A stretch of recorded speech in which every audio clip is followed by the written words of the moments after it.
It's a scientific fact that the hormones of stress downregulate genes and create disease, long-term effects.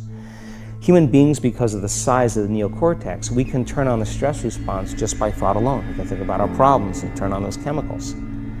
That means then our thoughts could make us sick.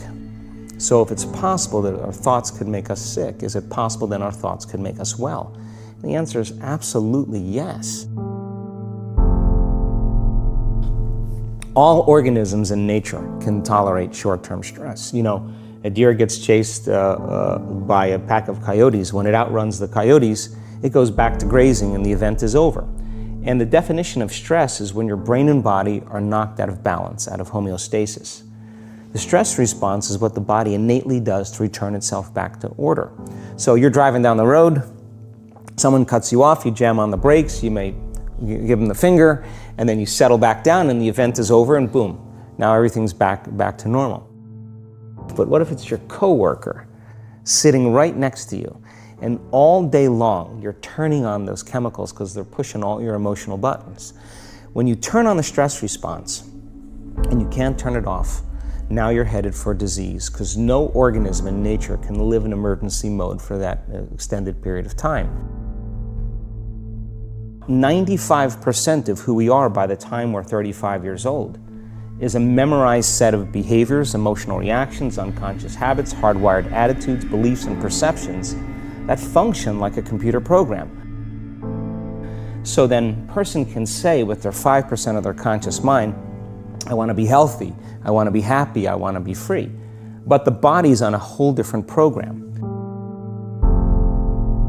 A habit is a redundant set of automatic, unconscious thoughts, behaviors, and emotions that's acquired through repetition. So if you think about it, people wake up in the morning, they begin to think about their problems. Those problems are circuits of memories in the brain. Each one of those memories are connected to people and things at certain times and places. And if the brain is a record of the past, the moment they start their day, they're already thinking in the past. Each one of those memories has an emotion. Emotions are the end product of past experiences. So the moment they recall those memories of their problems, they all of a sudden feel unhappy, they feel sad, they feel pain. Now, how you think and how you feel creates your state of being. So the person's entire state of being when they start their day is in the past. So what does that mean? The familiar past will sooner or later be predictable future.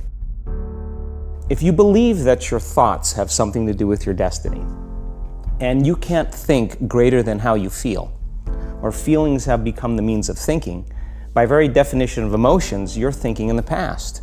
And for the most part, you're going to keep creating the same life.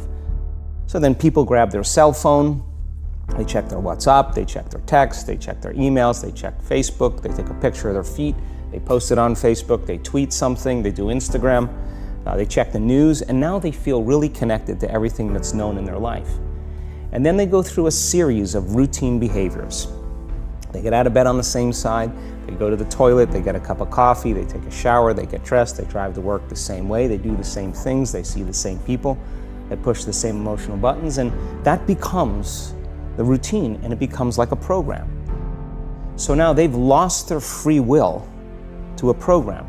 And there's no unseen hand doing it to them. So when it comes time to change, the redundancy of that cycle becomes a subconscious program. Most people then wait for crisis or trauma or disease or diagnosis. They wait for loss, some tragedy to make up their mind to change. And my message is, why wait? And you can learn and change in a state of pain and suffering, or you can learn and change in a state of joy and inspiration. And I think right now, the cool thing is that people are waking up. The moment you start feeling abundant and worthy, you are generating wealth. The moment you're empowered and feel it, you're beginning to step towards your success. The moment you start feeling whole, your healing begins. And when you love yourself and you love all of life, you'll create an equal. And now you're causing an effect. And I think that's the difference between living as a victim in your world, saying, I am this way because of this person or that thing or this experience. They made me think and feel this way. When you switch that around, you become a creator of your world, and you start saying, my thinking and my feeling is changing an outcome in my life, and now that's a whole different game, and we start believing more that we're creators of reality. If you're not being defined by a vision of the future, then you're left with the old memories of the past, and you will be predictable in your life. If you can sit your body down and tell it to stay like an animal, stay right here. I'm going to feed you when we're done. You can get up and check your emails. You can do all your texts. But right now, you're going to sit there and obey me. When you do that properly, and you're not eating anything or smelling anything or tasting anything, you're not up experiencing and feeling anything, you would have to agree with me that you're being defined by a thought, right? So when the body wants to go back to its emotional past, and you become aware that your attention is on that emotion, and where you place your attention is where you place your energy, you're siphoning your energy out of the present moment into the past, and you become aware of that, and you settle your body back down in the present moment, because it's saying, well, it's 8 o'clock, you normally get upset because you're in traffic around this time, and here you are sitting, and we're used to feeling anger, and you're off schedule. Oh, it's 11 o'clock, and you usually check your emails and judge everybody. Well, the body's looking for that predictable chemical state. Every time you become aware that you're doing that and your body is craving those emotions and you settle it back down into the present moment, you're telling the body it's no longer the mind, that you're the mind, and now your will is getting greater than the program. And if you keep doing this over and over again, over and over again, over and over again, just like training a stallion or a dog, it's just going to say, I'm going to sit. And the moment that happens, when the body's no longer the mind, when it finally surrenders, there's a liberation of energy. We go from particle to wave, from matter to energy, and we free ourselves from the chains of those emotions that keep us in the familiar past. And so if you think 60 to 70,000 thoughts in one day, and we do, and 90% of those thoughts are the same thoughts as the day before, and you believe that your thoughts have something to do with your destiny, your life's not going to change very much, because the same thought leads to the same choice leads to the same behavior creates the same experience, and the same experience produces the same emotion. So as you become familiar with the thoughts, the behaviors, and the emotions of the old self, you're retiring that old self. As you fire and wire new thoughts and condition the body into a new emotional state, if you do that enough times, it'll begin to become familiar to you. So it's so important, just like a garden. If you're planting a garden, you got to get rid of the weeds.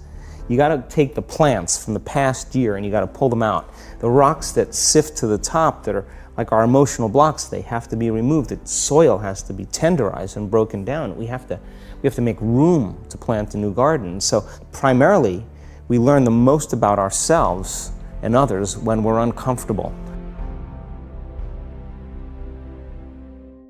The stronger the emotional reaction you have to some experience in your life, the more you pay attention to the cause.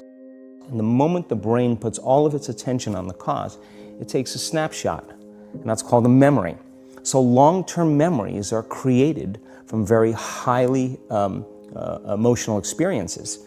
So what happens then is that people think neurologically within the circuitry of that experience, and they feel chemically within the boundaries of those emotions. And so when you have an emotional reaction to someone or something, most people think that they can't control their emotional reaction. Well, it turns out if you allow that emotional reaction, it's called a refractory period, to last for hours or days, that's called a mood. I say to someone, hey, what's up? You say, I'm in a mood. Well, why are you in a mood? Well, I had this thing happen to me 5 days ago, and I'm having one long emotional reaction. If you keep that same emotional reaction going on for weeks or months, that's called temperament. Why is he so bitter? I don't know, let's ask him. Why is he so bitter? Why are you bitter? Well, I had this thing happen to me 9 months ago. And if you keep that same emotional reaction going on for years on end, that's called a personality trait. And so learning how to shorten your refractory period of emotional reactions is really where the work starts. So then people, when they have an event, what they do is they keep recalling the event, because the emotions of stress hormones, the survival emotions, are saying pay attention to what happened because you want to be prepared if it happens again. Turns out most people spend 70% of their life living in survival and living in stress. So they're always anticipating the worst case scenario based on a past experience. And they're literally, out of the infinite potentials in the quantum field, they're selecting the worst possible outcome, and they're beginning to emotionally embrace it with fear. And they're conditioning their body into a state of fear. Do that enough times, body has a panic attack without you. You can't even predict it because it's programmed subconsciously. The hardest part about change is not making the same choices you did the day before, period. And the moment you decide to make a different choice, get ready, because it's going to feel uncomfortable. I think that the bigger thing is that we keep firing and wiring those circuits. They become more hardwired. So you have a thought and then the program runs. But it's the emotion that follows the thought. If you have a fearful thought, you're going to feel anxiety. The moment you feel anxiety, your brain's checking in with your body and saying, yeah, you're pretty anxious. So then you start thinking more corresponding thoughts equal to how you feel. So the body says, I want to return back to familiar territory. So the body starts influencing the mind, and it says, start tomorrow. You're too much like your mother. You'll never change. This isn't going to work for you. This doesn't feel right. And so if you respond to that thought as if it's true, that same thought will lead to the same choice, which will lead to the same behavior, which will create the same experience, which will produce the same emotion. And when people say to me, well, I can't predict my future. I'm in the unknown, and I always say the best way to predict your future is to create it. Not from the known, but from the unknown. What thoughts do you want to fire and wire in your brain? What behaviors do you want to demonstrate in one day? The act of rehearsing them mentally, closing your eyes and rehearsing the action. By closing your eyes and mentally rehearsing some action, if you're truly present, the brain does not know the difference between what you're imaging and what you're experiencing in 3D world. So then you begin to install the neurological hardware in your brain to look like the event has already occurred. Now, your brain is no longer a record of the past. Now it's a map to the future. And if you keep doing it, priming it that way, the hardware becomes a software program, and who knows, you just may start acting like a happy person. And then I think the hardest part is to teach our body emotionally what the future will feel like ahead of the actual experience.